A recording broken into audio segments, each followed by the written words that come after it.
Welcome to Management 2110's Chapter 18 lecture, our last chapter, based on the readings from the textbook Management 14th edition by Robbins and Coulter. So let's get started.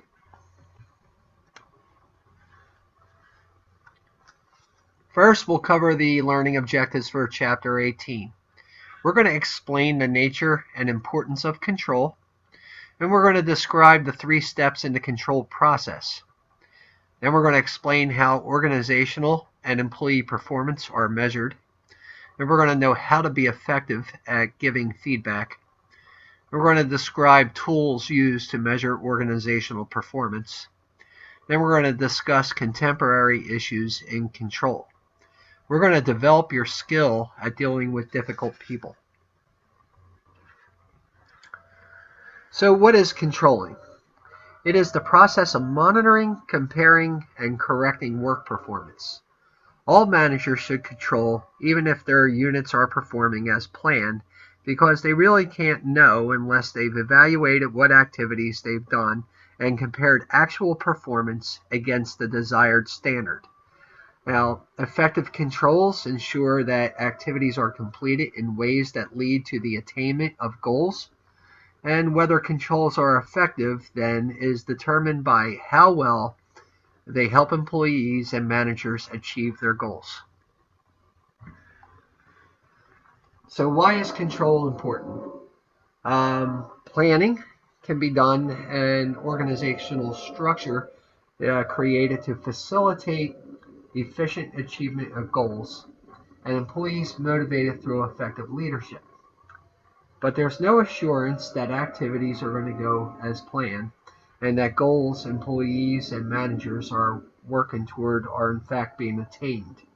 Now, control is important, therefore, because it's the only way that managers know whether organizational goals are being met, and if not, it gives the reasons why. And the value of the control function can be seen in 3 specific areas. Being planning, empowering employees, and protecting the workplace. And Exhibit 18-1 shows how controlling provides a critical link back to planning. So you have your planning function. It's where your goals, objectives, strategies, and your strategic plans are being developed and then implemented. You have organizing, and that is the structure. You're building that infrastructure, and human resource management to facilitate your goals being accomplished, or objectives being accomplished, strategies being realized, and plans being implemented and effected. And then you have leading, and that is getting all those moving parts going to accomplish those strategies. And that comes through motivating your people, leadership methodologies, communication, and individual and group behavior. Then comes to controlling. So here you have all those moving parts going, but now you have to put them against the organizational standards. You're going to have to measure them to see if they're being effective or efficient. Also, the measurement goes against the ethical standards. So you're going to bump it up against multiple expectations, your core value system. And then, it involves comparison and then actions, whether there's an action plan to, fix a deficiency or a problem. All this stems from the control function. So the control process is a 3-step process of measuring actual performance, comparing actual performance against the standard, and taking managerial action to correct deviations or to address inadequate standards. The control process assumes that performance standards already exist, and they do. They're the specific goals created during the planning process. So again, the control process is a 3-step process of measuring actual performance, comparing actual performance against a standard, and taking managerial action to correct deviations or inadequate standards. And Exhibit 18-2 illustrates the three-step control process.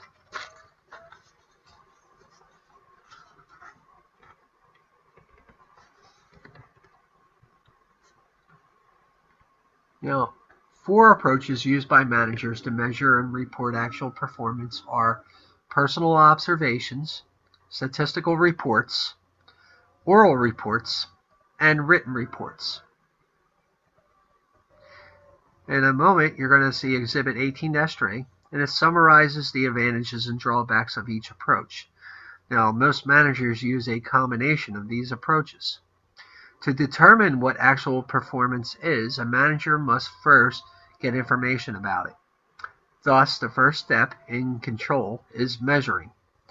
What is measured is probably more critical to the control process than how it is measured. Now, why is that? And it's because selecting the wrong criteria can create serious problems. Besides, what is measured often determines what employees will do.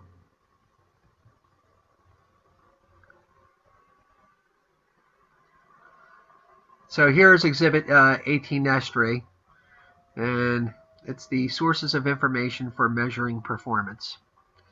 So performance can be measured as a result of personal observations. That's a very popular methodology. I mean, you're in the workplace, whether you're a supervisor or you're somewhere in somebody's chain of command, you're making those observations. And the benefits are you're getting first-hand knowledge about the individual or individuals, depending on how many people you're measuring. And the information is not filtered. It's first-hand.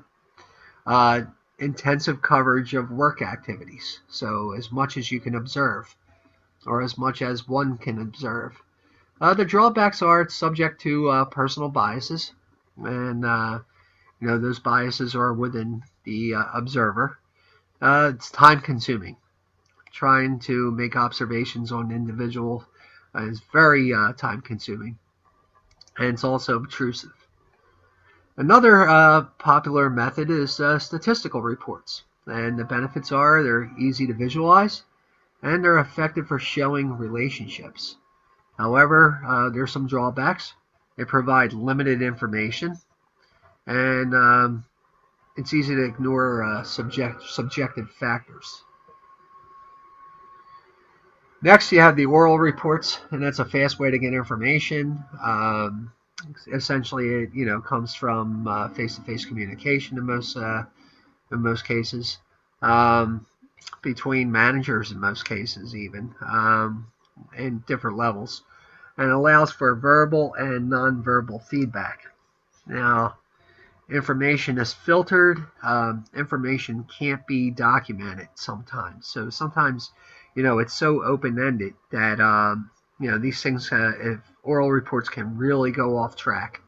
And sometimes important things are said and there's no source document to reference. And then you have written reports. And the benefits are they're usually comprehensive, they're formal, they provide a source document so they're easy to file and retrieve, and the drawback is they take a lot of time to prepare.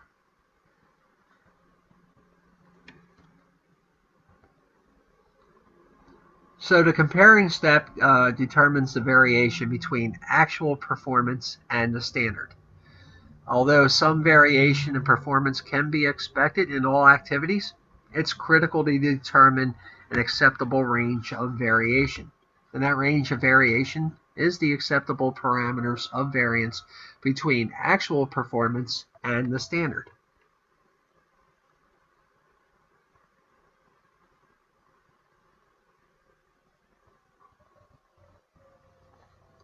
And Exhibit 18-4 illustrates the acceptable range of variation. I'll leave this up.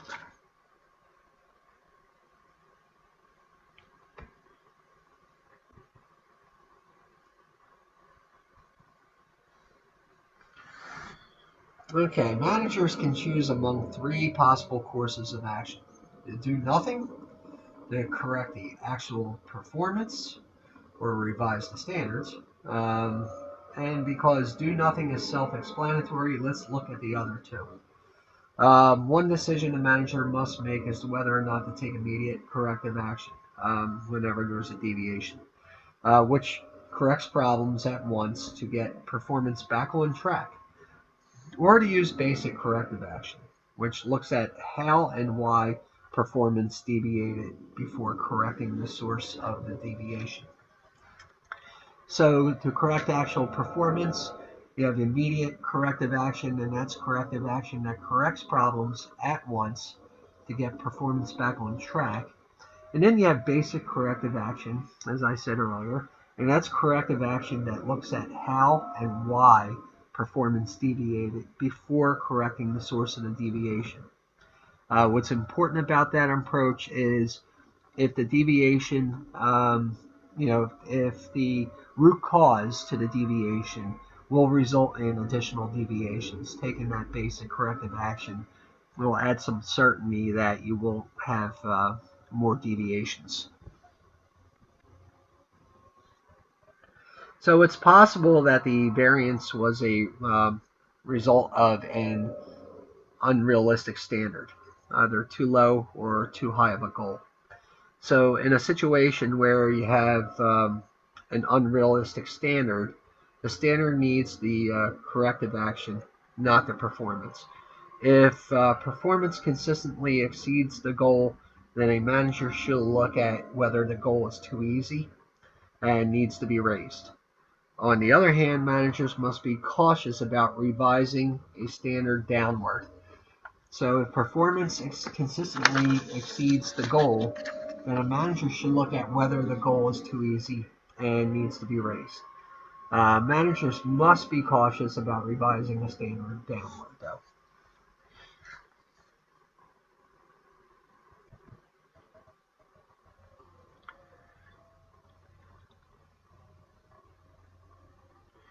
The standards are goals developed during the planning process. These goals provide the basis for the control process, which involves measuring actual performance and comparing it against the standard. Depending on the results, a manager's decision is to do nothing, correct a performance, or revise the standard, as I said earlier. So depending on the results, a manager's decision is to do nothing, correct a performance, or revise the standard. And Exhibit 18-6 summarizes the decisions a manager makes in controlling. Just going to leave this up.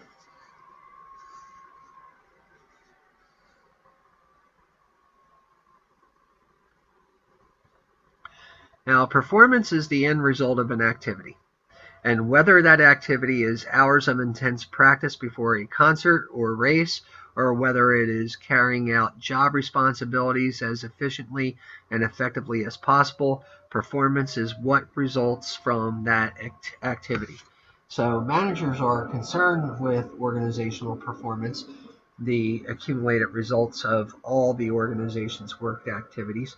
It's a multifaceted concept, but managers need to understand the factors that contribute to organizational performance. Organizational performance, again, accumulated results of all the organization's work activities. And then remember, performance is the end result of an activity. Productivity is the amount of goods or services produced divided by the inputs needed to generate that output. Organizations and individual work units want to be productive. They want to produce the most goods and services using the least amount of inputs. Now, output is measured by the sales revenue an organization receives when goods are sold, selling price times the number sold, and input is measured by the costs of acquiring and transforming resources into outputs. Now, remember that organizational effectiveness is a measure of how appropriate organizational goals are and how well those goals are met. That's the bottom line for managers, and it's what guides managerial decisions in designing strategies and work activities and in coordinating the work of employees.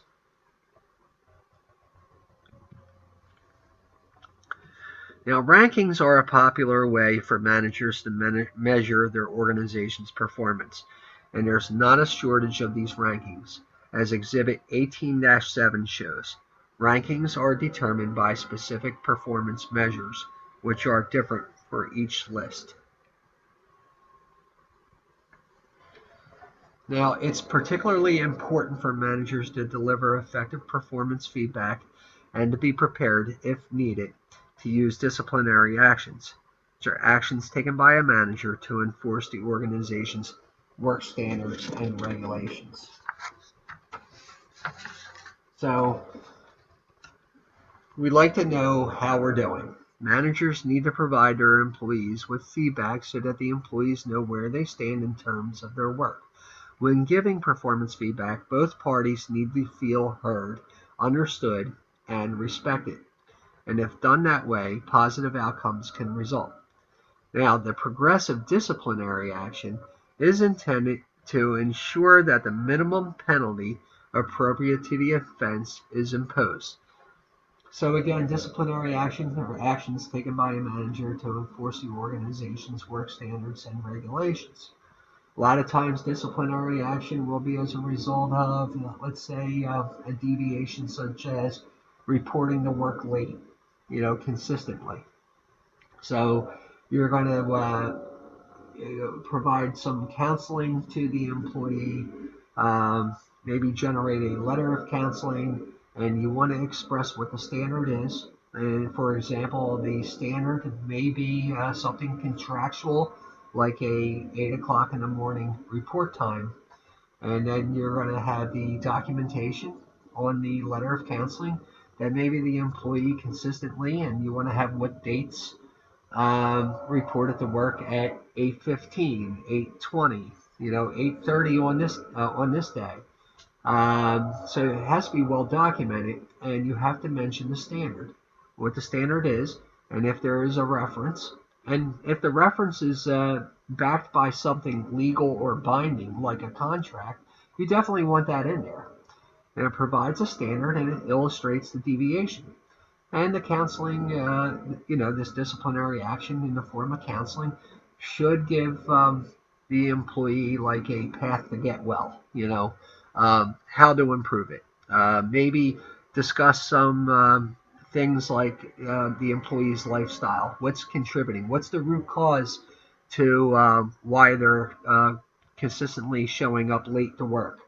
You want to get to the why. You just don't want to tell the employee what they've been doing wrong without coming to an understanding as to why. This way, if there is a root cause that needs to be mitigated, that maybe you can provide some insight. Now, the progressive disciplinary action, every organization should be using a progressive disciplinary process.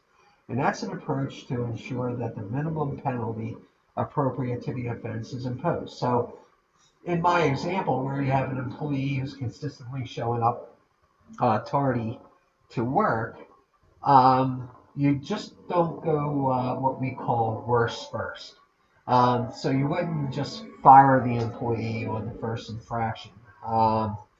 When you start off with a counseling session, whether it's verbal or in writing, even if it's verbal, you definitely want to document it, because if it persists, you definitely want to reference the first time you counsel them when you do a subsequent counseling.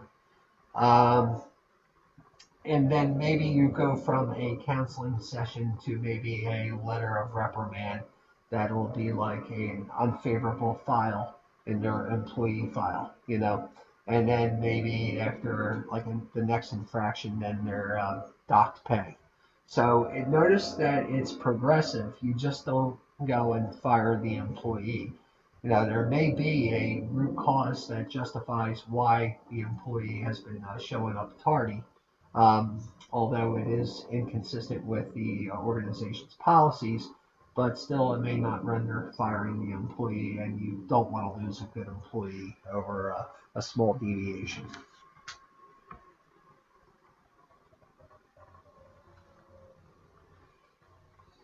So Exhibit 18-8 lists some common types of work discipline problems and examples of each. In those circumstances, it's important for managers to know what the organization's policies are on discipline. Is there a process for dealing with unsatisfactory job performance? Do warnings need to be given when performance is inadequate? What happens if after warnings, performance or troublesome behavior doesn't improve? Disciplinary actions are never easy or pleasant. However, discipline can be used to both control and correct employee performance, and managers must know how to discipline.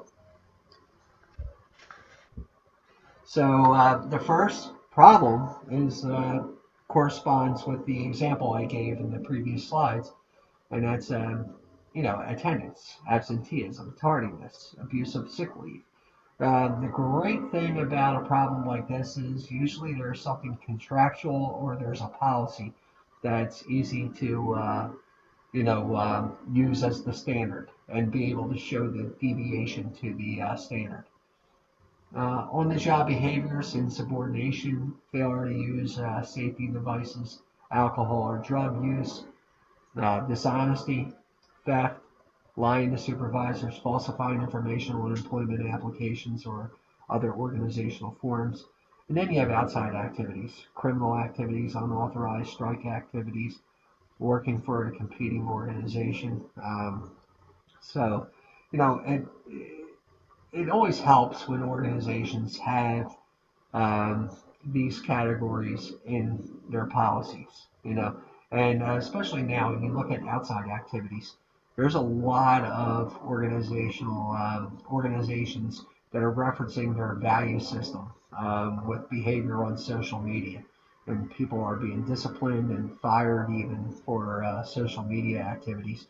But because organizations are being smarter about it, they're developing policies and holding employees accountable to the policies.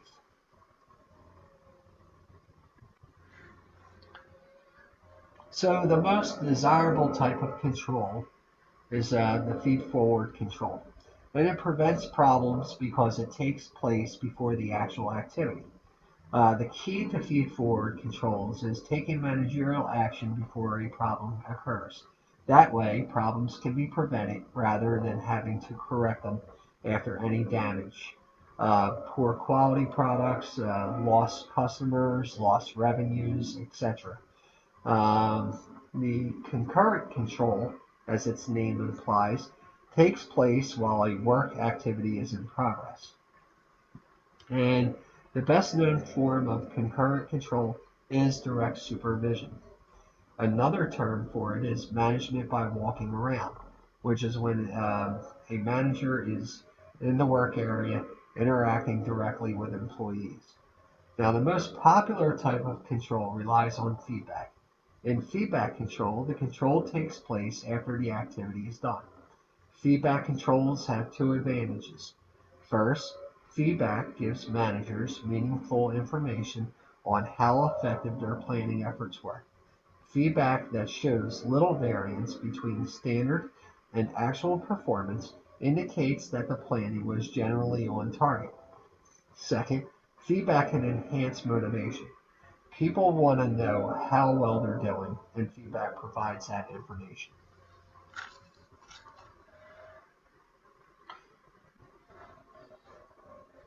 So managers can implement controls before an activity begins, during the time the activity is going on, and after the activity has been completed. The first type is called feed-forward control. The second, concurrent control, and the last is feedback control. See Exhibit 18-9 here for the types of control. Now, when you think about feed-forward control, it's anticipating the problem. A lot of times this is very conducive with transformational leadership, which we went over before. I believe it was last lecture, last chapter. Being proactive, being people-centric is all about providing that feed forward. Feedback, it's highly needed, but if all you're doing is reacting and all you're doing is providing that feedback, consequent to occurrences, you're being a little on the transactional side. Now, transactional leadership is essential in certain circumstances, but you always want to be transformational, and by providing that feed forward, you're going to have better feedback, if you get what I'm saying, because you're being more proactive about it. So every business wants to earn a profit. To achieve this goal, managers need financial controls. For instance, they might analyze quarterly income statements for excessive expenses. They might also calculate financial ratios to ensure that sufficient cash is available to pay ongoing expenses, that debt levels haven't become too high, or that assets are used productively. And budgets are planning and control tools. When a budget is formulated, it's a planning tool because it indicates which work activities are important and what and how much resources should be allocated to those activities. But budget also is used for controlling because budgets provide managers with a quantitative standard against which to measure and compare resource consumption. Now, if deviations are significant enough to require action, the manager examines what has happened and tries to uncover why. Now, managers might use traditional financial measures such as ratio analysis and budget analysis. Here, Exhibit 18-10 summarizes some of the most popular financial ratios. Now, liquidity ratios measure an organization's ability to meet its current debt obligations. So, leverage ratios examine the organization's use of debt to finance its assets and whether it's able to meet the interest payments on the debt. And activity ratios assess how efficiently a company uses its assets. Finally, profitability ratios measure how efficiently and effectively the company uses its assets to generate profits. Now, these ratios are calculated using selected information from the organization's two primary financial statements, being the balance sheet and the income statement, which are then expressed as a percentage or ratio. Now, in measuring actual performance, managers need information about what is happening within their area of responsibility and about the standards in order to be able to compare actual performance with the standard. A management information system, an MIS, is a system used to provide managers with needed information on a regular basis. In theory, this system can be manual or computer-based, although most organizations have moved to a computer-supported applications. The term system in MIS implies order, arrangement, and purpose. Further, an MIS focuses specifically on providing managers with information, processed and analyzed data, not merely data, being raw and unanalyzed facts.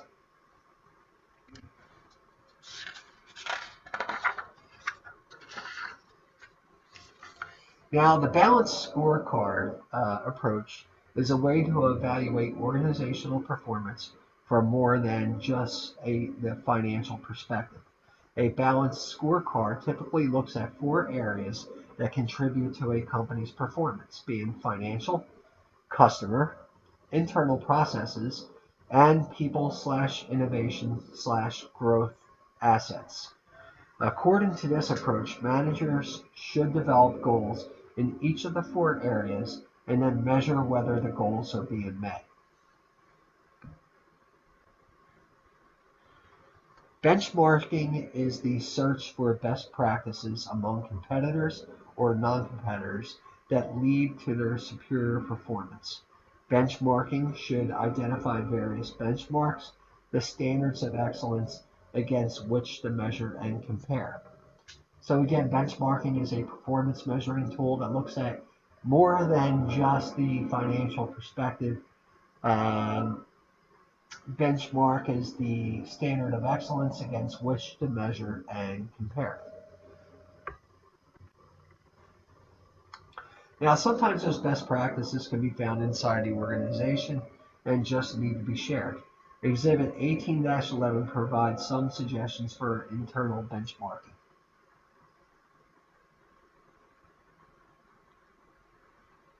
I'm going to leave this up a little bit.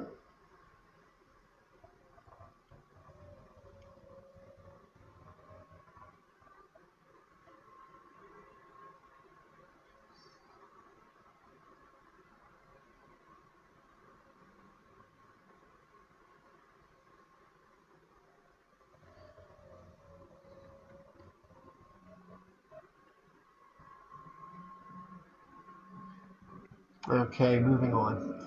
In a global corporation, managers of foreign operations tend to be less controlled by the home office, if for no other reason other than distance keeping managers from being able to observe work directly.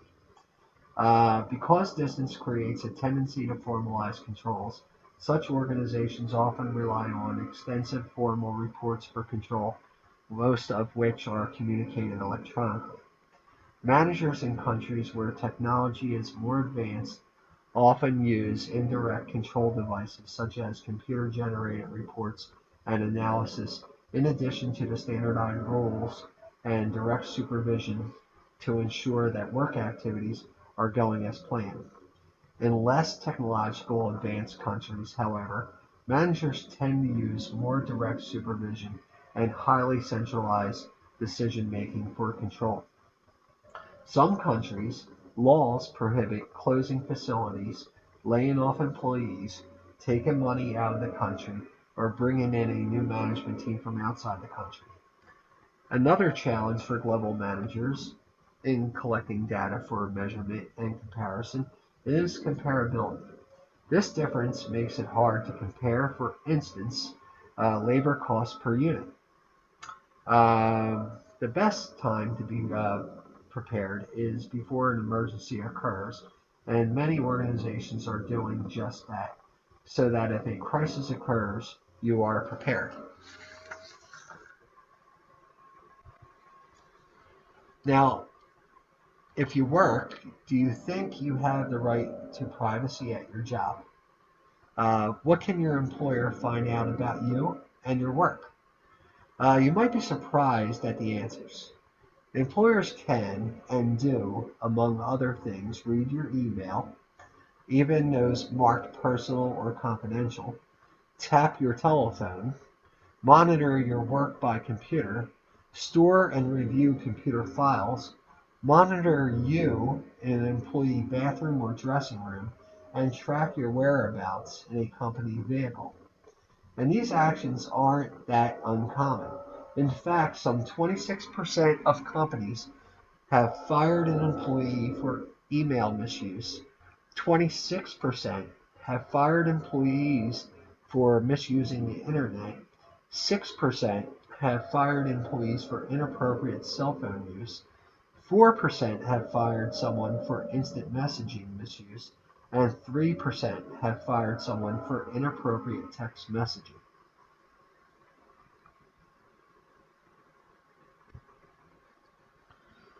Employee theft is defined as any unauthorized taking of company property by employees for their personal use. It can range from embezzlement to fraudulent filing of expense reports to removing equipment, parts, software, or office supplies from the company's premises. Managers need to educate themselves about this control issue and be prepared to deal with it. Thankfully, the number of workplace shootings has decreased. However, the U.S. National Institute of Occupational Safety and Health still says each year some 2 million American workers are victims of some form of workplace violence. In an average week, one employee is killed and at least 25 are seriously injured in violence assaults by current or former coworkers.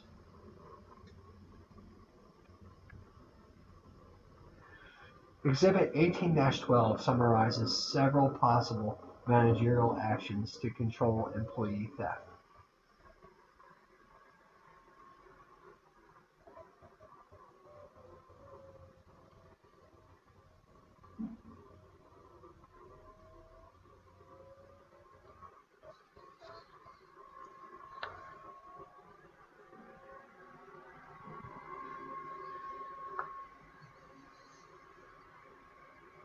Now, what factors are believed to contribute to workplace violence?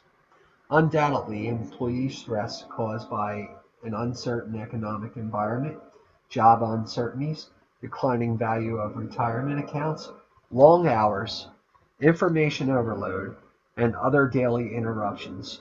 Unrealistic deadlines and uncaring managers play a role. Even office layout designs with small cubicles where employees work amid the noise and commotion from those around them have been cited as contributing to the problem. What can managers do to deter and reduce the possible workplace violence? Once again, the concept of feed forward, concurrent, and feedback control can help identify actions that managers can take. Exhibit 18-13 summarizes several suggestions.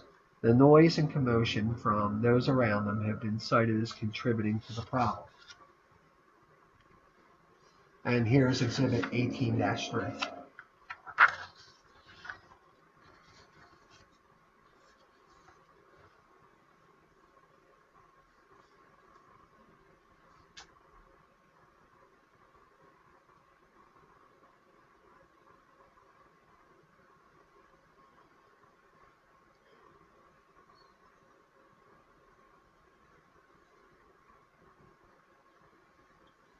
How can managers control the interactions between the goal and the outcome when it comes to customers? The concept of a service profit chain can help.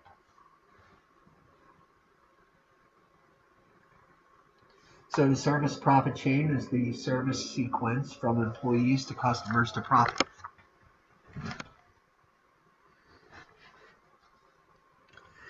Corporate governance.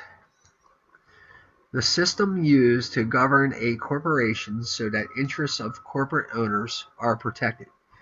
It failed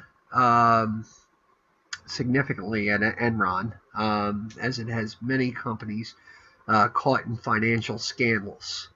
In the aftermath of these scandals, corporate governance has been reformed. The original purpose of a board of directors was to have a group independent from the management, looking out for the interests of the shareholders who were not involved in the day-by-day management of the organization. However, it always didn't work that way. Board members often enjoyed a cozy relationship with managers in which each took care of one another, and the Sarbanes-Oxley Act puts greater demands on board members of publicly traded companies in the United States to do what they were empowered and expected to do. So Enron being an excellent case for reference here. You want to look up the Enron scandal. That's ENRON. And again, corporate governance is the system used to govern a corporation so that the interests of the corporate owners are protected. So in review of our first learning objective, controlling is the process of monitoring, comparing, and correcting work performance. As the final step in the management process, controlling provides the link back to planning. If managers didn't control, they'd have no way of knowing whether goals were being met. Control is important because first, it's the only way to know if goals are being met, and if not, why. And two, it provides information and feedback so managers feel comfortable empowering employees. And three, it helps protect an organization and its assets. And in review of our second learning objective, the 3 steps in the control process are measuring, comparing, and taking action. Measuring involves deciding how to measure actual performance and what to measure. Comparing involves looking at the variation between actual performance and the standard. Deviations outside the acceptable range of variation need attention. Taking action can involve doing nothing, or correcting the actual performance, or revising the standards. Doing nothing is self-explanatory. Now, correcting the actual performance can involve different corrective actions, which can either be immediate or basic. and standards can be revised by either raising or lowering them.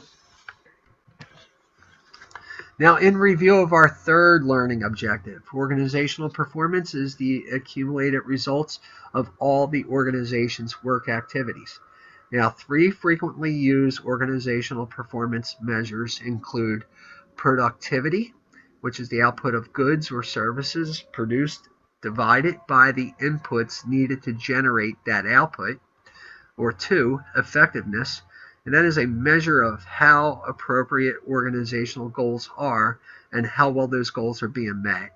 And 3, industry and company rankings compiled by various business publications. Now, employee performance is controlled through effective performance feedback and through disciplinary actions when needed. In review of our fourth learning objective, feed-forward controls take place before a work activity is done. Concurrent controls take place while a work activity is being done. And feedback controls take place after a work activity is done. Financial controls that managers can use include financial ratios and budgets. Now, one information control managers can use is the Management Information System, the MIS, which provides managers with needed information on a regular basis. Others include comprehensive and secure controls such as data encryption, system firewalls, and data backups, and so forth, that protect the organization's information. And then you have balanced scorecards. They provide a way to evaluate an organization's performance in 4 different areas rather than just from the financial perspective. Benchmarking provides control by finding the best practices among competitors or non-competitors from inside the organization itself. In review of our fifth and final learning objective, adjusting controls for cross-cultural differences may be needed primarily in the areas of measuring and taking corrective actions. Workplace concerns include cross-cultural differences, workplace privacy, employee theft, and workplace violence. For each of these issues, managers need to have policies in place to control inappropriate actions and ensure that work is getting done efficiently and effectively.